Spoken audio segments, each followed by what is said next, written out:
आज यूक्रेन के खिलाफ रूसी हमले का 167वां दिन है। रूसी सिपाही यूक्रेन के 40 से भी ज्यादा जगहों पर एक साथ धावा बोल रहे हैं।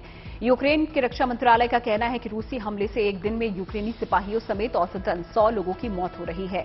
दोनेत्स्क में भी बीते मंगलवार को रूसी सिपाहियों ने भीषण गोलीबारी की। रूस से सटे दक्षिणी यूक्रेन के सुमी इलाके में भी पुतिन की फौज अपनी पकड़ मजबूत करने के लिए दिन रात मिसाइलें बरसा रही है। रूस की रणनीति रही है कि वो अपनी सीमा से सटे यूक्रेन के इलाकों पर पूरी तरह से कब्जा जमा ले ताकि बाकी बचे हिस्सों पर नियंत्रण करने में उसे आसानी हो। और यही कारण है कि रूसी हमलावरों ने दक्षिणी यूक्रेन के इंजुम, लुहांस्क, खार्किव, डोनबास, डोनेत्स्क और कर्माटोरेस्क समेत 70% इलाके पर कब्जा जमा लिया है।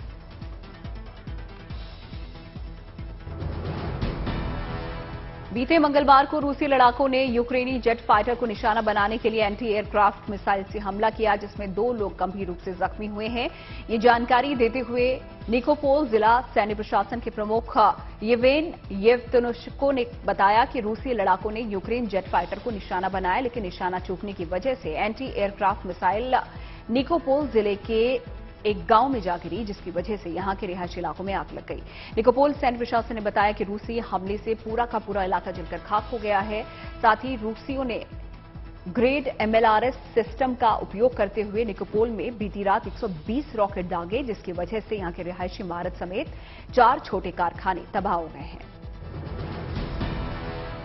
अमेरिका ने यूक्रेन को और 89 मिलियन अमेरिकी डॉलर की सहायता की घोषणा की है। व्हाइट हाउस ने मीडिया को जारी बयान में कहा कि रूसी फौज ने यूक्रेन के ज्यादातर इलाकों में बारूदों की सुरंग बिछा रखी है और यही नहीं, पुतिन के लड़ाकों ने यूक्रेन के बंद पड़े पुराने खदानों को भी विस्फोटकों से वहां पर जाल बिछा दिया है, जो कि यूक्रेन के लिए घातक है।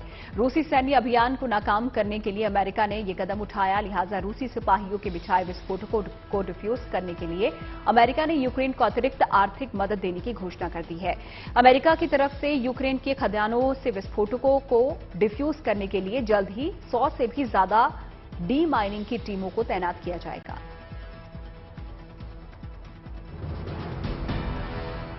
यूक्रेन के राष्ट्रपति जेलेंस्की ने कहा है कि अगर रूस जंग को खत्म करना चाहता है तो उसे सबसे पहले यूक्रेन को क्रीमिया वापस लौटाना होगा। जेलेंस्की ने मीडिया को जारी बयान में कहा कि क्रीमिया यूक्रेन का अहम हिस्सा है और इस वक्त क्रीमिया पर रूस ने कब्जा जमा रखा है। जंग को खत्म करने की शर्त पर जेलेंस्की ने पुतिन को चेतावनी दी कि जब तक वो यूक्रेन को क्रीमिया वापस नहीं लौटा देते तब तक यूक्रेन जंग को जारी रखेगा। जेलेंस्की ने पुतिन के सामने क्रीमिया को आजाद करने की शर्त पर कहा कि जंग की शुरुआत क्रीमिया से हुई थी और खत्म क्रीमिया को वापस लौटाने पर ही होगी। यूक्रेन के रक्षा मंत्रालय ने दावा किया है कि उसके जवानों ने बीती मंगलवार को पूर्वी यूक्रेन में 10 रूसी लड़ाकों को मार गिराया। साथ ही रूस की बंद एक बख्तरबंद सैन्य वाहन को भी ध्वस्त करने में कामयाबी हासिल की है। यूक्रेन के ईस्ट ऑपरेशनल कमांड ने मीडिया को जारी बयान में कहा कि यूक्रेन के पूर्वी इलाके में अपनी पकड़ को मजबूत करने के लिए रूसी सेना लगातार हवाई हमले कर रही है। ईस्ट ऑपरेशनल कमांड का कहना है कि यूक्रेन के पूर्वी इलाके में पहले से ही यूक्रेनी फौज रूसी लड़ाकों पर हावी रही। बीती रात रूस की एक सैन्य टुकड़ी लिवीव के इलाके में घुसपैठ करने की कोशिश कर रही थी कि तभी यूक्रेनी सिपाहियों ने उन पर गोलाबारी और सैन्य टुकड़ी में शामिल सभी रूसी लड़ाकों को मार गिराया। यूक्रेन रक्षा मंत्रालय ने मीडिया को जारी बयान में कहा है कि बीते मंगलवार को रूसी सेना ने बखमुट और अवदिवका में सैन्य अभियान चलाकर पूरे इलाके पर कब्जा जमाने की कोशिश की, लेकिन यूक्रेनी लड़ाकों ने रूस के सैन्य अभियान को विफल करने में कामयाबी हासिल कर दी। यूक्रेन सशस्त्र बल ने बताया कि रूसी फौज ने वोलिन, पोलिसिया और सिब्रस्की में भी हमला किया, लेकिन यूक्रेनी फौज उन्हें कड़ी टक्कर देकर मोर्चा छोड़ने को मजबूर कर चुकी है। दूसरी तरफ यूक्रेन के रक्षा मंत्रालय ने बताया कि बीती रात रूसी सेना ने सिब्रस्की, चर्निहाइव, माइकोलाइवका, सुमी, कैटरनिवका के अलावा मेजेनिवका में जमकर गोलीबारी की। रूसी हमले से यहां की रिहायशी इमारतें पूरी तरह से खंडर में तब्दील हो चुकी हैं। रूस के क्रीमिया स्थित बाकी सैन्य एयरबेस में कई जोरदार धमाके हुए हैं। स्थानीय लोगों ने 12 धमाके होने की बात कही है। इसमें एक की मौत भी सामने आ रही है, जबकि 5 लोग घायल हुए हैं। यूक्रेन के साथ जारी युद्ध के बीच साकी सैन्य एयरबेस रणनीतिक रूप से रूस के लिए काफी महत्वपूर्ण है और यहां से रूसी सेना दक्षिणी यूक्रेन पर बहुत ही कम समय में हमला कर सकती है। इस संबंध में रूस के रक्षा मंत्रालय ने कहा है कि ये धमाके एयरबेस में रखे गए गोला बारूद में आग लगने के बाद हुए हैं। इनमें किसी की मौत नहीं हुई है। रूस का कहना है कि इस एयरबेस पर किसी भी तरह की गोलाबारी नहीं हुई, जबकि इस एयरबेस पर लंबी दूरी की यूक्रेनी मिसाइलों के हमले की अटकलें लगाई जा रही हैं। यूक्रेन ने फिलहाल इस पर अपनी कोई प्रतिक्रिया नहीं दी है।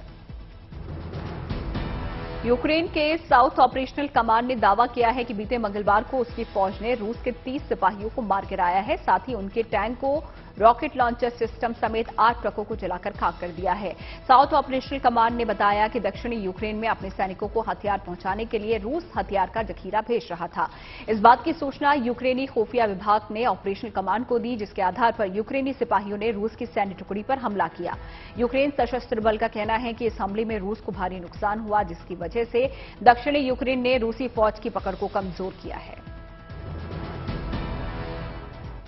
ब्रिटिश खुफिया विभाग का कहना है कि पिछले 1 महीने के दौरान रूसी हमलावरों ने डोनबास में कोई नई सफलता हासिल नहीं की है। 30 दिनों के दौरान रूसी सेना डोनबास में अपने कब्जे वाले इलाके से केवल 10 किलोमीटर तक ही आगे बढ़ने में कामयाब रही है। खुफिया विभाग का दावा है कि डोनबास के इलाके में यूक्रेनी सेना रूसी लड़ाकों को मुंहतोड़ जवाब दे रही है। पिछले 1 हफ्ते के दौरान यूक्रेन के जवाबी हमले में रूसी सेना को भारी नुकसान उठाना पड़ा। ब्रिटेन का कहना है कि इन इलाकों में तैनात रूसी सिपाहियों को सैन्य हथियारों की कमी का भी सामना करना पड़ रहा है और यही वजह है कि रूसी सेना पैरिक मुकाबले कमजोर हुई है। दूसरी तरफ यूक्रेनी फौज की पकड़ अब धीरे धीरे मजबूत हो रही है।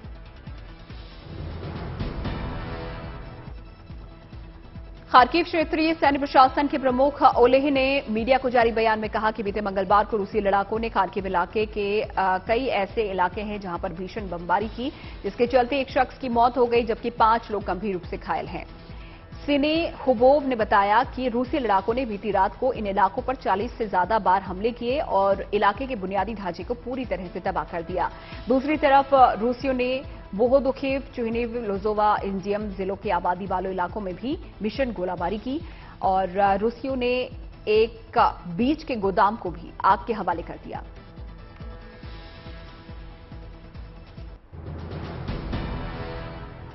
यूक्रेन के राष्ट्रीय पुलिस ने मीडिया को जारी बयान में कहा कि बीते मंगलवार को रूसी हमलावरों ने दोनेत्स्क इलाके में 27 हवाई हमले किए, जिसमें एक बच्चे समेत 5 लोगों की मौत हो गई, जबकि 19 से ज्यादा लोग गंभीर रूप से घायल हैं।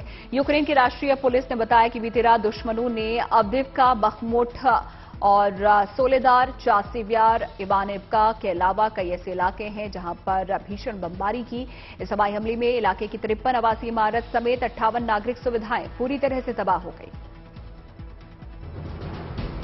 रूसी सेना ने बीते मंगलवार को सुमी के 10 अलग अलग इलाकों में 62 बार गोलाबारी की, जिसमें एक महिला की मौत हो गई। यूक्रेन के राष्ट्रीय पुलिस ने बताया कि रूसी कब्जाधारियों ने सुमी जिले के मेजेनिवका, पर्से, ट्रिवेनिया, ओख्तिरका जिले के कई ऐसे इलाके हैं जहां पर गोलीबारी की। यूक्रेन के रक्षा मंत्रालय ने बताया कि लड़ाकों ने यूक्रेन के 3 जिलों के लगभग 25 से ज्यादा गांवों को आग के हवाले कर दिया।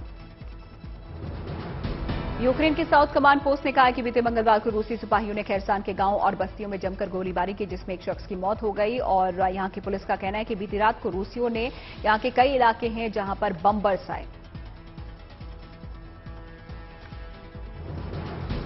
बीते मंगलवार का दिन दक्षिणी यूक्रेन के कब्जेदार रूसी हमलावरों पर बहुत भारी पड़ा। यूक्रेनी जवानों ने यहां रूसी गोला बारूद के डिपो समेत रूस के 65 जवानों को मार गिराने का दावा किया है। ये जानकारी यूक्रेन के ऑपरेशनल साउथ कमांड चीफ की तरफ से दी गई है।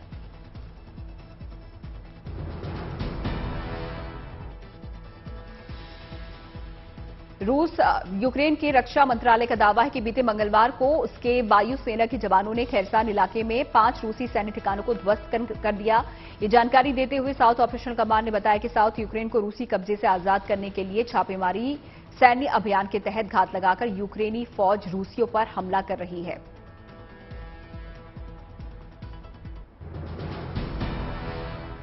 रूसी फौज एक तरफ यूक्रेन के दूसरे इलाकों पर कब्जा जमा रही है, तो दूसरी तरफ कुछ इलाकों को उनसे छीनने में यूक्रेनी सिपाही कामयाब होते नजर आ रहे हैं। स्नेक आइलैंड पर कब्जा गंवाने के बाद रूस के राष्ट्रपति पुतिन की बौखलाहट भी बढ़ गई है। रूस का कहना है कि व्यापारिक समझौतों की वजह से उसने अपनी फौज को वापस बुला लिया, तो वहीं यूक्रेन का दावा है कि उसके नौसैनिकों ने रूसी फौज को स्नेक आइलैंड में भगा दिया है।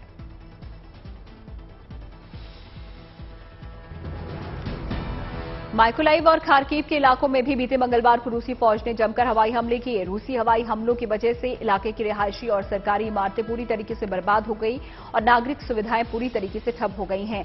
ये जानकारी निकोपोल जिला सैन्य प्रशासन के चीफ की तरफ से दी गई है, जिन्होंने बताया कि सुबह 5 बजे से ही निप्रो के कई इलाकों में 15 से 20 विस्फोट किए गए हैं।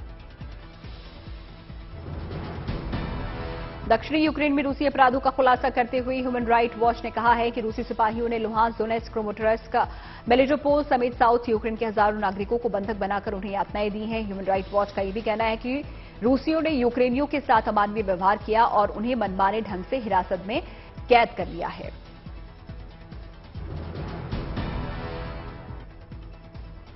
इस बीच यूक्रेन के विदेश मंत्री दिमित्री कुलेबा ने दुनिया से यूक्रेन में रूस की कार्रवाइयों को नरसंहार के रूप में मान्यता देने का आह्वान किया है। यूक्रेनी विदेश मंत्री ने कहा है कि रूसी नेतृत्व, अधिकारी और सार्वजनिक हस्तियां लंबे वक्त से यूक्रेन में नरसंहार के लिए वैचारिक आधार तैयार कर रहे थे और उसका अस्तित्व खत्म करने की कगार पर यहां पर थे। कुलेबा ने कहा कि दुनिया में रूस की पहचान केवल मात्र नरसंहार करने वाले देश के रूप में की जानी चाहिए।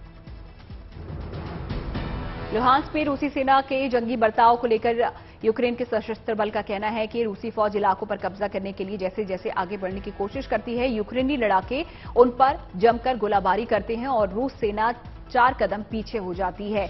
बता दें कि रूसी सिपाही लगातार हमला कर रहे हैं, लेकिन यूक्रेनी फौज छापेमारी युद्ध नीति के तहत दुश्मनों को धूल चटाने में कामयाब हो रही है। हेदई में मीडिया को जारी बयान में कहा कि बीते एक हफ्ते के दौरान यूक्रेनी लड़ाकों ने 20 से भी ज्यादा रूसी सैन्य हथियारों के गोदामों को तबाह कर दिया है। यूक्रेनी सिपाहियों ने मीडिया को जारी एक बयान में कहा है कि दोनेत्स्क के स्पिरने और एक और इलाके ऐसा है जहां पर यूक्रेनी फौज की मोर्चेबंदी बहुत मजबूत है। इन दोनों ही इलाकों पर कब्जा जमाने के लिए रूसी फौज पिछले एक हफ्ते से भीषण तबाही मचा रही है। रूसी रक्षा मंत्रालय ने बताया कि रूसी हमलावरों ने इन इलाकों पर मिसाइलें दागी, लेकिन यूक्रेनी फौज ने रूसी हमले को नाकाम कर दिया। बेलारूस की दिशा से भी रूसी हमले को आशंका यहां पर जताई जा रही है।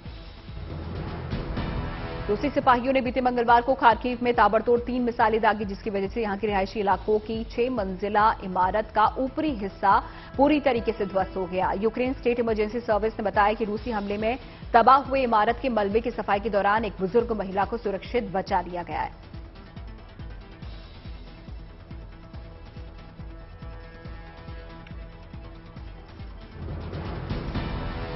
यूक्रेन के रक्षा मंत्रालय ने दावा किया कि उसके जवानों ने बीते मंगलवार को सेवेरोडोनेत्स्क में रूस के 3 ग्रेड लॉन्चर्स को ध्वस्त कर दिया। यूक्रेनी बल का कहना है कि यूक्रेनी फौज की टुकड़ी को तबाह करने के लिए रूसी लड़ाकों ने 4 ग्रेड मल्टीपल रॉकेट लॉन्चर को तैनात किया था।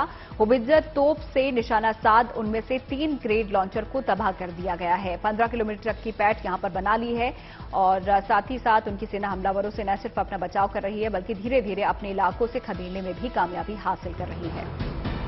माइकोलाइव स्थानीय काउंसिल ने चीफ हन्ना ने बताया कि रूसी हमलावर ने बीते मंगलवार को 4 बार ओचाकिव शहर पर मिसाइल से हमला किया, यहां की रिहायशी इमारतों को नुकसान पहुंचाया।